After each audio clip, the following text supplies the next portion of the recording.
अस्सलाम वालेकुम दोस्तों, कैसे हो। उम्मीद करता हूँ कि आप सभी हजरात खैरियत से और आफियत से होंगे। अल्लाह ताला आप लोगों को ऐसे ही खुश रखे और आबाद रखे।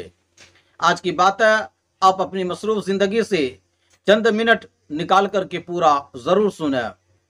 तो चलिए आज की बात शुरू करते हैं। बिस्मिल्लाहिर्रहमानिर्रहीम।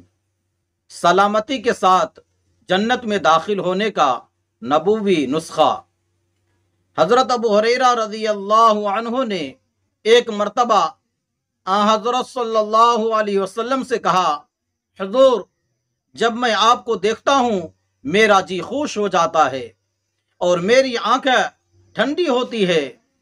आप हमें तमाम चीज़ों की असलियत से खबरदार करें। आप सल्लल्लाहु अलैहि वसल्लम ने फरमाया, अबू हुरैरा, तमाम चीज़ें पानी से पैदा की गई है। फिर मैंने कहा, या रसूल अल्लाह सल्लल्लाहु अलैहि वसल्लम, मुझे कोई ऐसा अमल बता दीजिए जिससे मैं जन्नत में दाखिल हो जाऊं। मुझे कोई ऐसा अमल बता दीजिए जिससे मैं जन्नत में दाखिल हो जाऊं। आप सल्लल्लाहु अलैहि वसल्लम ने फरमाया कि नंबर 1, लोगों को सलाम करो।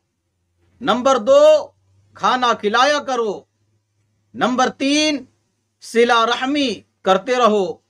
नंबर 4, और रात को जब लोग सोए हुए हों तुम तहज्जुद की नमाज पढ़ा करो ताकि सलामती के साथ जन्नत में दाखिल हो जाओ। तफसीर इब्ने कसीर। दोस्तों, आज के लिए बस इतना ही। अपना ख्याल रखें। खुदा हाफिज। अस्सलामु अलैकुम व रहमतुल्लाहि व बरकातुहू।